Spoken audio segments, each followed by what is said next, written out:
अस्सलाम वालेकुम दोस्तों, पाकिस्तान की क्रिकेट को लेकर बात करेंगे। पाकिस्तान की क्रिकेट में आजकल बहुत इशू चल पड़े हैं और ख़त्म होने का नाम ही नहीं ले रहे।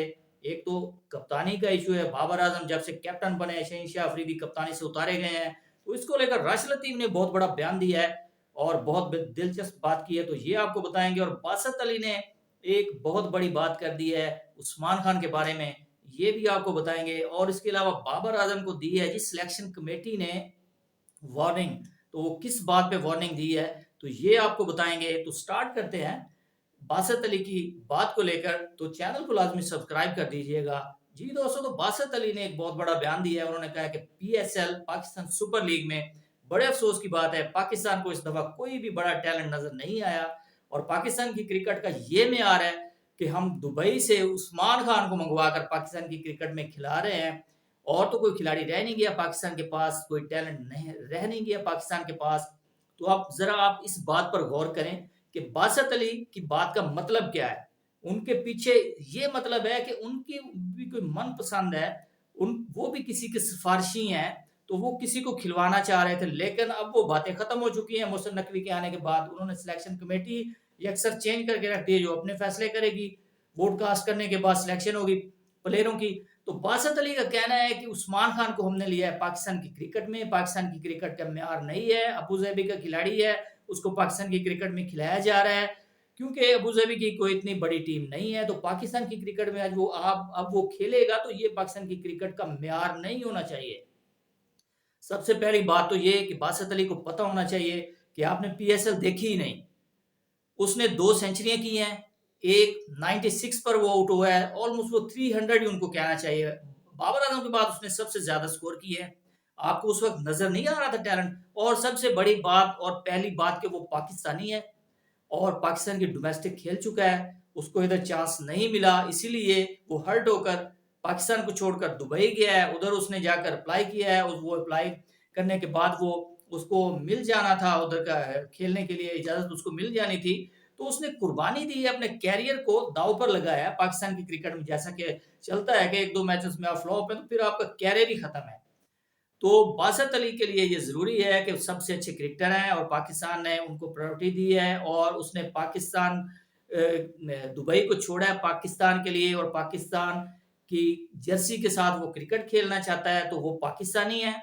और आपको पता होना चाहिए कि वो अच्छे क्रिकेटर हैं, उन्होंने अच्छी क्रिकेट खेली है और पीएसएल को ज़रा गौर से देखा करें। और पाकिस्तान की क्रिकेट का इतना म्यार नहीं है जितना आप बना रहे हैं, बल्कि जो इधर क्रिकेट बोर्ड में पहले लोग काम कर रहे थे, उनका कोई इतना म्यार नहीं था, जैसा कि ज़का अशरफ और उनके जो भी पैनल था, जिसने सिलेक्ट करवाया था शहनशाह अफरीदी को और कैप्टन बनवाया था अपनी मर्जी से उनके बेटे ने।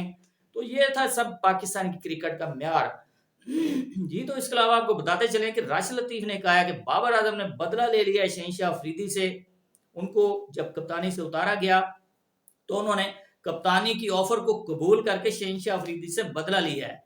उनके कहने का मतलब था कि इसके पीछे लॉबिंग थी शहनशाह अफरीदी की कप्तान बनवाने की। तो जिस तरीके से बाबर आजम के साथ ज्यादती हुई है, तो शहनशाह अफरीदी के साथ बिल्कुल ठीक हुआ है। शहनशाह अफरीदी को जो उतारा गया कप्तानी से, बिल्कुल ठीक हुआ है। तो उन्होंने भी बिल्कुल ये दुरुस्त की है बात। 100% ऐसे ही होना चाहिए था, बनता भी ऐसे था। उसकी परफॉर्मेंस ही नहीं है।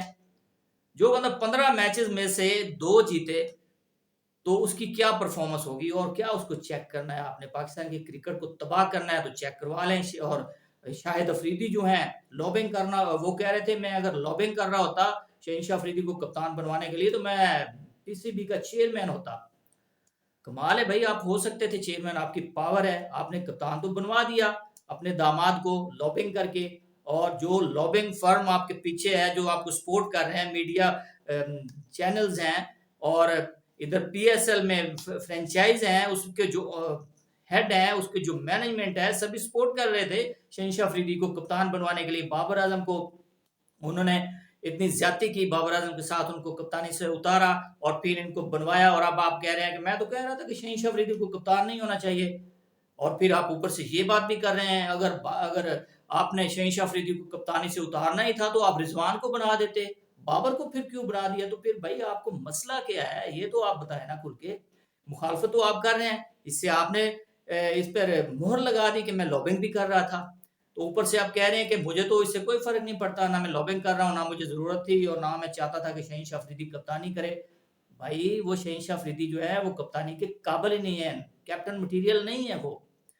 तो ये थी जी उनकी बात। और बाबर आजम को दी है वार्निंग सिलेक्शन कमेटी ने। वो वार्निंग इस बात पर दी है कि पाकिस्तान की क्रिकेट में मोहम्मद आमिर, अमाद वसीम और उस्मान खान खिड़की तोड़कर वापस आए हैं। उन्होंने रिटायरमेंट लिया है। उस्मान खान वैसे आया है दुबई को छोड़कर। तो तीनों की जो इम्पैक्ट एंट्री है वो बहुत ही जबरदस्त है पाकिस्तान की क्रिकेट के लिए। तो सिलेक्शन कमेटी ने कहा है कि बाबर आजम से कि इनको आपने हाथ नहीं लगाना, इनको ड्रॉप नहीं करना। मेरे ख्याल में न्यूजीलैंड या कोई आयरलैंड वगैरह या जिसके साथ भी आपके मैचेस होंगे तो उस तक तो इनको हाथ नहीं लगाना। अगर कोई अनफिट हो जाता है खिलाड़ी तो वैसे तो उसको बेंच किया जा सकता है, लेकिन ये फर्स्ट चॉइस होंगे आपकी, इनको आपने चेंज नहीं करना। और इससे बढ़कर बात ये कि यारी दोस्तियां खत्म, ये नहीं होंगी इसमें। यारी दोस्तियां खत्म, मेरिट पर टीम सिलेक्शन करनी है, मेरिट पर खिलाना है, अच्छी कप्तानी करनी है और इन तीन बंदों को आपने लाजमी खिलाना है। ये दी है जी उनको वार्निंग बाबर आजम को। और बाबर आजम के बारे में पहले भी कहा जा रहा था कि बाबर आजम यारी दोस्तियों वाले कैप्टन है। तो बाबर आजम को भाई अपने जो पीछे जो कप्तानी है उससे छुड़वाई गई थी और जो बातें उनको सुनना पड़ी थी, तो उनको मद्देनजर रखते हुए उनको क्लियर करना पड़ेगा और अपने कैरियर को आगे बेहतर बनाने के लिए बाबर आजम को अच्छी कप्तानी करने की जरूरत पड़ेगी। जी दोस्तों, तो अब तक के लिए इतना ही। मजीद स्पोर्ट्स अपडेट के लिए चैनल को सब्सक्राइब करना ना भूलिएगा। अल्लाह हाफिज।